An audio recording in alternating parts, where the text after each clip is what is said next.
काले धन को लेकर नरेंद्र मोदी ने साफ कर दिया था, चाहे जो भी हो, देश की समस्या से वो जनता को निजात दिलाकर रहेंगे।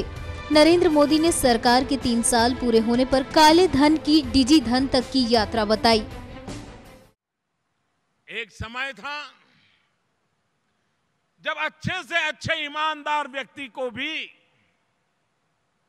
ईमानदारी से जीना चाहिए कि नहीं जीना चाहिए, इस पर सवाल या निशान खड़ा हो चुका था।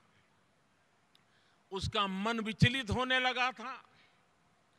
पीढ़ी दर पीढ़ी ईमानदारी से जिंदगी जीने के बाद वो सोचने लगा था कि ईमानदार रह करके क्या पाया। देखो वो बेईमान कहां पहुंच गया, देखो वो बेईमान क्या होता है उसको, देखिए उसकी बेईमानी। ये सरकारी नौकरी करता है, वैकेशन में विदेश घूमने का पैसा कहां से लाता है। ये कल तक तो साइकिल चलाता था, आज इतना बड़ा बंगलो कहां से ले आया। ईमानदार व्यक्ति जब ये देखने लगा, उसकी ईमानदारी भी लड़खड़ाने लगी, मन विचलित होने लगा। वो दिन थे। आज भाइयों बहनों, 125 करोड़ देशवासी इस बात को अनुभव करते हैं कि हिंदुस्तान में पहली बार ईमानदारी को अवसर आया है। ईमानदारी के लिए जीने का अवसर आया है। जो ईमानदारी से जीता था उसका विश्वास बढ़ा है, उसको लगता है अब बेईमानों के लिए चैन से जीना मुश्किल हुआ है, अब मेरी ईमानदारी रंग लाएगी। भले मेरी जिंदगी में सुख वैभव नहीं आया, लेकिन शांति से जीने का अवसर आया है। आज ये वातावरण बना है। कुछ दिन पहले मुझे बड़े अच्छे घराने के कुछ बच्चे मिले थे। ऐसे ही मैंने पूछा नौजवानों को कि भाई यूथ में क्या चल रहा है। उन्होंने कहा, साहब हमारे घर में एक चर्चा है, हम हमारे माता पिता से चर्चा करते हैं कि आपके जमाने में जो था वो था, आपने बेईमानी की होगी, सरकारी नियमों को तोड़ा होगा, आपने लोगों को खरीदा होगा, लेकिन अब वक्त बदला है। हमारी पीढ़ी ईमानदारी से कुछ करना चाहती है और हमें विश्वास है कि हम ईमानदारी से अच्छी जिंदगी जी सकते हैं।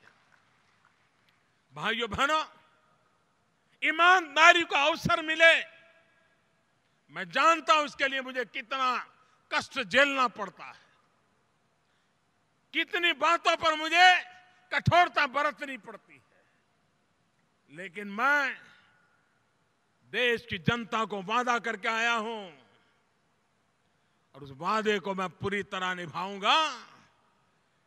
भाइयों बहनों, एक वक्त था जब देश में काले धन का ही कोहरम मचा हुआ था।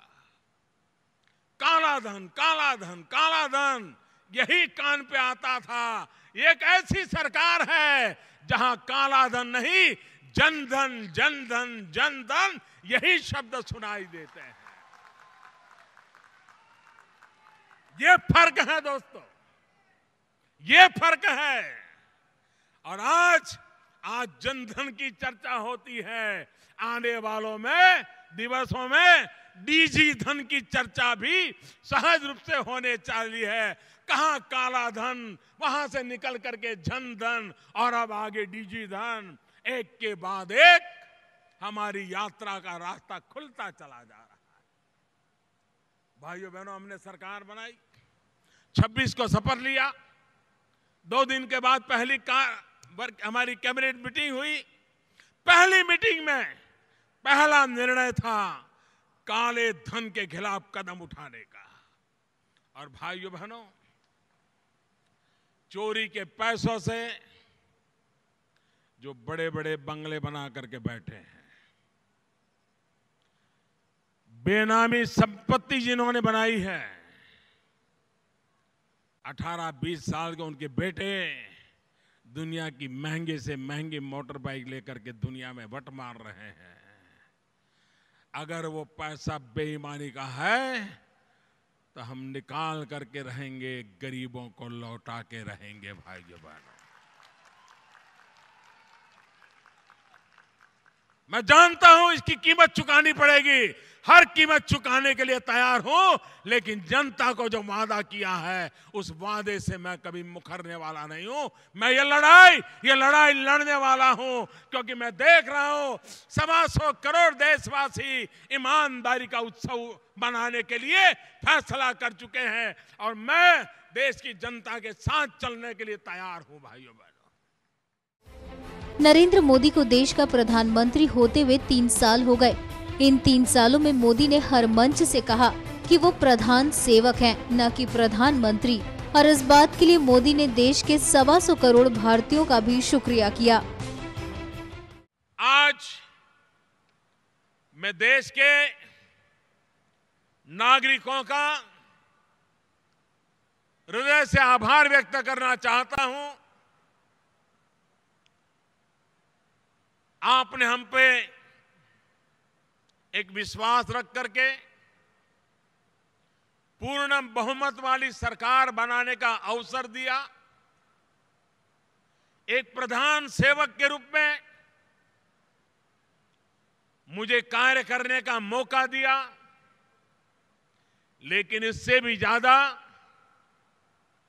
मैंने इन 3 साल में देखा है कि आपने सिर्फ वोट दे करके हमें सत्ता में पहुंचा करके आप सो नहीं गए। अब मोदी जी आए हैं, सब करेंगे, ऐसा आपने नहीं किया। मैं 3 साल में बड़े संतोष के साथ, बड़े गर्व के साथ 125 करोड़ देशवासियों के सामने सर झुका करके इस बात का गौरव से स्वीकार करता हूं कि ये देश 125 करोड़ देशवासी हर कदम पर हमारे साथ चले, हर परिस्थिति में हमारे साथ चले। कड़े से कड़े फैसले हमने लिए।